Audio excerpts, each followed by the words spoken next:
In 2014, I found myself visiting a small hobby shop tucked away in a quiet market town in my home county of Hertfordshire. It was only 10 minutes from my workplace, but up until that point, its existence had somehow eluded me.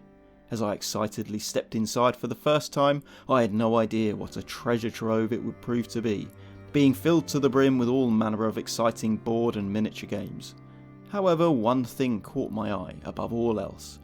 It was a sealed copy of a long out-of-production Games Workshop game I'd never even seen before, nor even knew existed, but one that spoke to me deeply: the Battle of Five Armies. The game had been released by Games Workshop almost a decade prior, during a time when my mind was away from the hobby. I was too busy wooing my now wife and pretending I'd never heard of Warhammer. And this copy had sat untroubled on the shelf in a quaint hobby shop ever since, almost as if waiting for me to discover it. Despite not knowing anything about the game, I of course grabbed it with both hands and took it home with me. After paying Mick, the shop owner, the £50 for it, of course. I didn't just nick it. And here it is, in its fully painted glory. And it only took me the best part of a decade to get around to finishing it. Well, better late than never, I suppose. But for those who might not have been following along with my recent painting vlog, what exactly is the Battle of Five Armies anyway? Let's take a proper look into this forgotten obscurity from Games Workshop's history. Released in the spring of 2005, the Battle of Five Armies was a limited-run standalone game which enabled players to recreate the climactic conflict of the same name in Tolkien's The Hobbit, which just so happens to be my favourite book. Included in this battle in a box were over 150 plastic pieces which make up the titular Five Armies and the terrain they'll be fighting amongst. The Five Armies are in reality two forces, good and evil, made up of several allies of convenience. On the side of good are the Men of Laketown, led by Bard the Bowman, recent slayer of Smaug the Dragon and now leader of the desperate refugees of Esgaroth. The Dwarves of the Iron Hills, led by Dain, who marched hurriedly to defend their besieged kin, Thorin and company, in the mountain fortress of Erebor. And the Elves of Mirkwood, led by the Elven King Thranduil, who came to the Lonely Mountain to lay claim to their beloved heirloom, the Arkenstone, from Smaug's treasure hoard. Oh, and not to forget Bilbo and Gandalf too. All three, with the help from Beorn and the Eagles, make a hasty pact to fend off the greater threat, a goblin and warg horde led by the goblin chief Bolg, who after learning of his death have come to take Smaug's horde for themselves. The cheeky little buggers. The plastic miniatures stand approximately 10mm tall, with infantry stands being made up of 2 strips of 7 warriors, and cavalry stands being made up of 2 strips of 2. In game terms, there's enough stands to make up 25 units, alongside a handful of characters. Believe it or not, when you count each individual model represented on the battlefield, it totals almost 800 combatants. Such is the joy of this scale. The rules were written by the legendary games designer Rick Priestley, and are adapted from Games Workshop's other 10mm fantasy game, Warmaster. Adapted being a bit of a stretch, as they are largely identical as far as I can tell. This rule system aims to give players a more distant view of the battle, with the action being less focused on individual heroics and more on the general ebb and flow of a large battle. In White Dwarf 303, the issue for the month the Battle of Five Armies was released, Rick gives us his description of the game, saying, "The Battle of Five Armies rules are concerned with controlling and directing entire formations of troops, rather than single warriors," adding that players more used to literal what you see is what you get types of gameplay, based on individual models, may find the rules conceptually unfamiliar.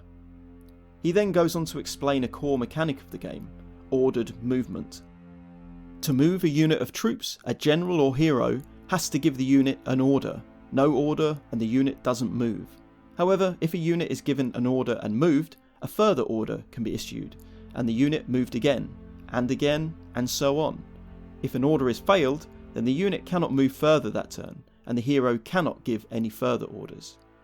He admits that this takes some getting used to, but insists that it is more in keeping with how large battles evolve as a result of decisive action and reaction, very much how the Battle of Five Armies is described in The Hobbit.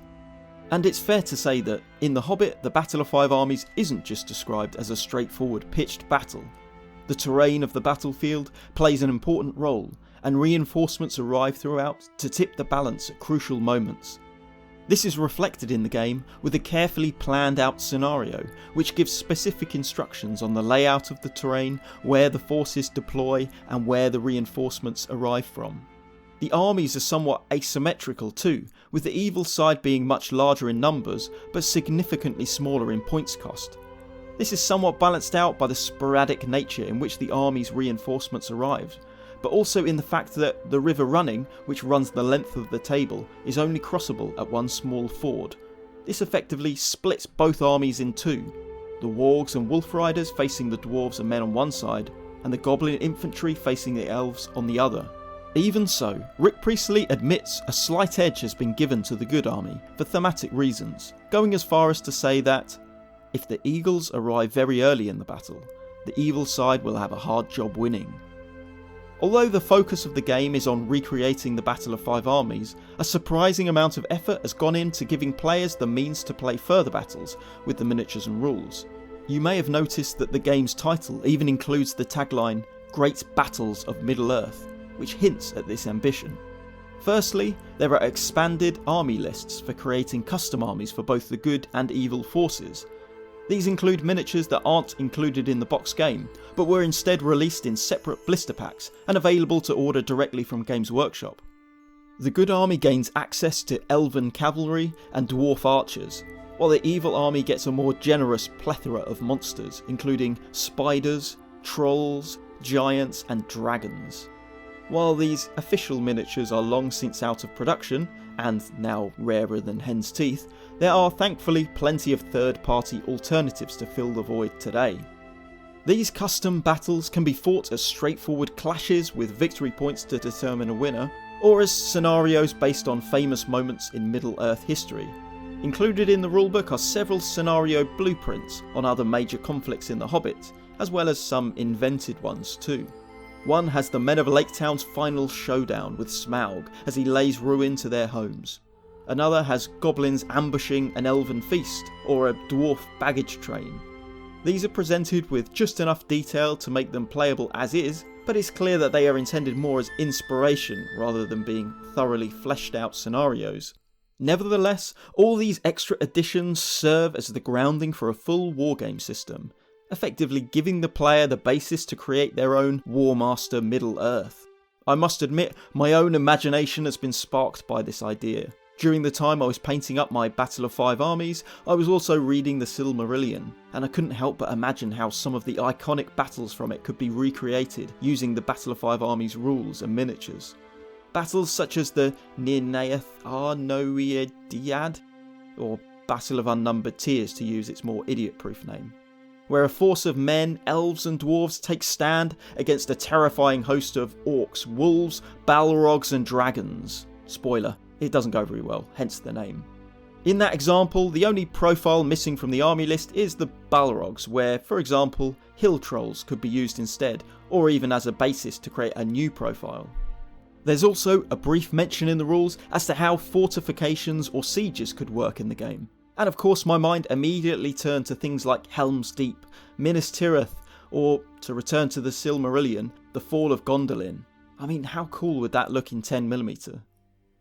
Of course, there's some elbow grease involved, but all that is to say, the possibilities for further 10mm Middle-earth wargaming are only limited by your imagination, and I for one find that quite an exciting prospect.